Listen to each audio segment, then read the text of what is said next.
Right, so yeah, hi, I'm Russell. If you don't already know me, come and say hi later on. So I'm now head of GameMaker. I have a long history with game development. I started in 1986 on the Spectrum and have graduated all the way through there. I used to work for a company called DMA Design and was involved in Lemmings and Grand Theft Auto and things like that way back. So yeah, I've got an old head on old shoulders. Okay, so I'm going to talk a little bit about GameMaker, and I realise not everybody uses GameMaker, but we'd like you to. So come and talk to us about it later. We've got all sorts of exciting stuff coming up, and I'm going to talk you through some of those. So that's the boring legal stuff that I'm contractually obliged to put in. You don't need to read that. Yeah, going to follow up a little bit from the GameMaker update. That's just the content there. So one of the major things that we're putting in is we realise that GameMaker is getting used in more professional situations. We are actually supporting continuous integration, continuous deployment pipeline. Hey. So now, out of the box now, Igor can actually download licensed your license, which means that it can then actually do all of the work itself without you ever having to put GameMaker on that actual machine. So all that is working now from 2022.5, so the May stable. This means that you can automate the whole lot, you can put it into Jenkins. If you want to know more about that, let us know. We will walk you through. This is how to actually go and do it. We will be having articles about that kind of coming up. It's all in the pipeline, but if you need it now, let us know. Feather. So Feather is our new built-in linting and syntax highlighting and IntelliSense solution. It will be enabled in the June build, so it's going to be in 2022.6. And it will be in the LTS. We are going to disable it by default, but you can switch it back. You can switch it on easily. We're not 100% confident in it right now, and we think it might take a couple of versions of it. Lots of people using it before it becomes solid, but we will enable it. It will be there. You just have to switch it actually on in the preferences to use it. So, yes. Sorry, you want me to go to the other side? Okay, we'll do that. Hang on, let's just make sure I've got enough cable. Right, okay, so this will do refactoring. It does a lot more than what the original IntelliSense does. It does the refactoring. It's got a bunch of lint rules, which we will expand in there. It does naming enforcements. You can set it up so all objects must follow this pattern, all sprites must follow this pattern, etc. And it will also allow you to, if you rename that object, it will actually rename it throughout your whole code base and within the project itself. And you can set up project-wide rules, or what is actually enabled, what's disabled. We are adopting language server protocol. Now this is how Visual Studio Code actually does all of its language its handling. We're adopting language server protocol for all the syntax highlighting, IntelliSense refactoring, over and linting, all these things that Feather actually does. And this will allow us to use other languages and show that in, so that we are looking to start ingesting things like JSON and CSVs, things like that within the actual editor. So that's going to happen across time. We're going to be factoring that in across the next 6 months, or so the second half of the year. It's the things that we're working on there. Also, we are going to be open sourcing portions of GameMaker. So we will actually be putting up on GitHub. We already have up there the GDK.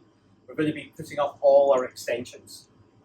It's all going to be up there on GitHub, so that if you find a bug or you're wanting to compile the code yourself, you can do, and you can fix it for yourself locally. You can do a pull request up, and we can integrate that in, or modify it as we see fit to improve things there.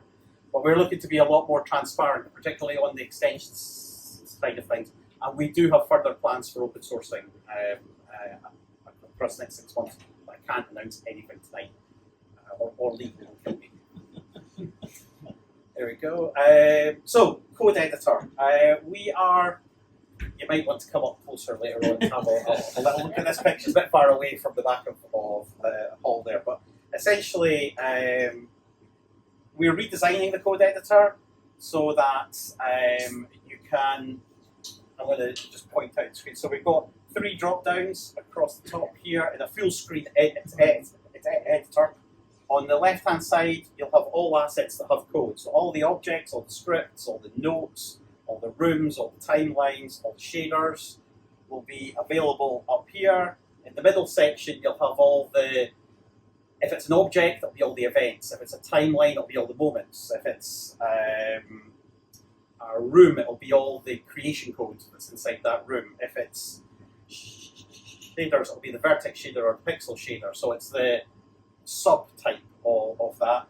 And on the right-hand side, it'll have all the functions that are actually within that as well. So you can jump quickly between all objects, all events, all functions that are defined inside here. You will also be able to create a new object or a new thing, or add a new event type, and creating a new function is nice and easy in code in any case. So we're redesigning the whole code editor around this.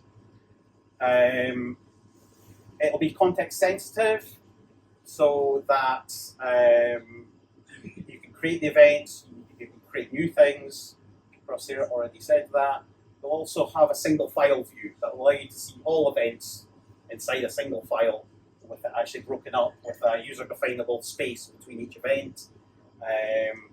We have an easy overview in the right-hand side here. You might notice that it's kind of, we have a kind of small map of what's actually going on, and it'll all be customizable. And it will have a big bunch of options as to how you want to customize this across time. And of course, it'll all be working with Feather. You have the inspector there, then the thing that's selected, it will have the object up here. So between the inspector and the text editor, you can do everything now essentially on one screen, rather than having to go to a workspace and be dotting around all over the place. So we've been listening to the community. We're trying to work on this particular feedback. We have a new design, and we welcome your feedback. Please tell us. Particle editor is coming. Particle editor again will be full screen. It's a visual interface for the existing particle system. We're not doing big modifications to the runtime end of particles. We want to give you a visual editor for the current particle system. As we change that particle system in the new runtime, which we have talked about, then the particle editor will change. But right now, we're just looking to give the particle editor for the current particle system. So it'll allow you to create particles and have them as an asset, so they can be reused. You can refer to them in code. You can use them in the room editor. You'll be able to see them working in the room editor because you'll be able to play, and some particles will actually play within the room editor. You'll be able to have multiple emitters per system, so that you can layer up. So you can have your fire, you can have smoke, you can have fire, you can have sparks and things like that. They can all be seen within the kind of one thing. We'll have a particle library, as much the same way as we're doing assets now. It's the bundles, it's the asset bundles. Then we will be giving out particles, so there'll be a catalogue of things that you can actually use if you don't want to be making your own things. And we'll have a default emitter library, and we'll be able to ship with some of those as well. We are redoing the image editor. So we are combining the image and sprite editor. So this means that we have the sheet down at the bottom here, so that you can change the length of each frame from within the sprite editor itself. We're dropping the giant thing down the right-hand side that has a palette of things. We're going to have a much smaller one. We're going to have the sprite layers will be an optional thing that you don't need to actually see that. So you can take that will be a tear-out strip. That's what that indicates there. So that's a tear-out window. Should also say up front that we're actually changing over how we handle these child windows. They're going to become operating system windows, which means that they can be dragged outside of GameMaker. They'll sit on top of GameMaker all the time as well, so that you'll have more real estate for actually to do things. That's any window that you could actually see. So all the inspector windows and all the rest of it, they can all be torn right now as well. When we finish this, right? Hey, it's what I have working back in the office. This is what your guys are seeing right now. So on the image editor as well, we're going to have all the editors in there, so you can do your 9-slice, your collision, and things like that, all within the sprite editor. We're looking to minimize the reason that you'd actually end up going to a workspace. So you can actually work within GameMaker on full screen without having to go to a workspace. The workspace will still be there. So if you're used to working with that, you like it, fine, great. We've heard enough complaints about it that we know that we want to give you a solution. You don't have to use it if you don't want to. Okay. Talk a little bit about prefabs. There's been a bit of speculation in the community and things like that as to what a prefab is. Essentially, if you've looked at filters and effects and how they're all organised, where we have essentially a mini project. So it's any asset can be put inside a prefab. These will be inserted into your project by the asset compiler, so that there will be you can reference these prefabs from anywhere on your disk, and they'll be inserted by the asset compiler. You can create code and any other assets; they can all be within the prefab, and we're going to surface the same way as filters and effects, where there's variables are surfaced to the user interface. That will happen with prefabs as well. So you can set up a variable to say this goes between 0 and 100, and then when the prefab's instantiated by the asset compiler, that variable will be set for that instance of the prefab. Okay, so that means that you can have an asset library of lots of different things all grouped together, and you can have a local one, or you can have a community-based one that you're using. You can have multiple references to that within your project. It's not just a single thing. You'll be able to instantiate it, and essentially you can start building up this library that you can use across projects. It'll be any asset except for a room, because you can't really have a room inside a room. That's the way GameMaker works. So just prefix that by saying any asset except a room. Okay, and we'll be shipping with some presets that we'll be looking to expand as time goes on, and we'll be bundling some things as well, say the asset bundles. But you can create your own personal library, and we're looking at having it tiered, so you can have a studio library as well. So you can have your personal one, you can have like one for if you've got a studio or a group that you're working in, so you can share these things, and then the gaming one as well. We've talked a little bit about our UI system. So what we're looking at doing is there isn't going to be a UI editor as such. It will work within the room editor, it'll work within the sequence editor as well. We're going to allow multiple GUI layers within a room. Okay, so that you'll be able to have multiple GUI layers available at any particular point. We're going to allow instances on a GUI layer. Now, that sounds easy. It's actually more subtle than that, and basically means that if an instance is in the GUI layer, any coordinate references, XYs, will be from the GUI, not from the room. Okay? It also means it can't collide with anything that's in the room. It can only collide with things that are on the GUI. Right? So you'll have, now there's a bit of a mindset change at this point, but it does mean that things like on enter, on exit, on click, and all the rest of it, they all work. So it means making GUI objects are actually much simpler than you think. And we're going to make use of prefabs, so that there'll be prefabs of a button, there'll be prefabs of a slider, there'll be prefabs of a drop-down list, and things like that. And they'll all be draggable on within the room editor or within the sequence editor so that you can then create your UI at that point. We're also going to add in two primitives. There's going to be a stack panel and a grid panel. And within those, anything which is placed on them, they'll have margins, they'll have offsets, things that will allow you to lock onto the system at the side and things like that. And that's exactly how we make GameMaker itself. Within the IDE, we just use stack panels and grid panels, and that's how we do the adaptive UI. And we're going to be providing exactly the same within GameMaker. So from small components, we'll be building up the kind of GUI layer. So prefabs are going to come first, because that's how we're building the UI system. And as time goes on, we will add more components out of the box, but we'll provide the system such that if you've got a bespoke thing that you actually want to make, you'll be able to do that straight off. The other thing, we've been listening on the audio side of things, so two parts to this. We're committed to giving a free solution out as part of GameMaker that you could use across platforms. A lot of people have been asking for Fmod, etc. Fmod comes with a whole lot of caveats because it's not free.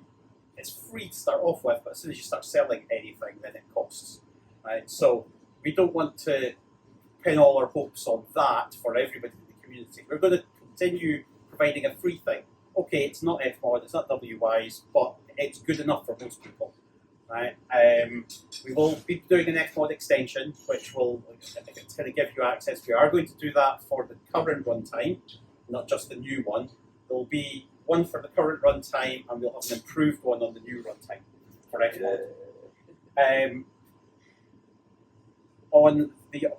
We are going to add to our current internal system, the GameMaker one, which will be free to everybody. We are going to add filters and effects. We're going to look to do that sooner rather than later. I can't commit to dates just yet, but we are going to be doing that, I'm hoping, this side of Christmas, so that we will actually have the ability to have reverb, different sorts of filters, so high pass, low pass, band pass, distortions, gain, attenuation, all these things. And we will be exposing those across to sequences as well. You'll be able to sequence them across time too. I'm not sure if there's... No, I think that's the end. That was the last slide that I actually had. I thought there was another one. But we are looking to improve GameMaker, and I've been getting some great feedback. I've been with the guys from Brooks Cord this afternoon, and we want your feedback. So I'd like to introduce Marco. Could you say hello? Marco is our new Dev Relations. He's main contact. Talk to Marco, especially if you're doing it's anything that's getting published. Please talk to Marco. The marketing team at Opera are great. We are looking to do much more. We can help you with getting the word out about your game. If you've got technical things, please come and see it. To talk to Marco. Marco will make sure that the team actually know. Those who know me, come and see me. Those who don't know me, come and see me. We want your feedback. And it's great to see you all. Thank you very much.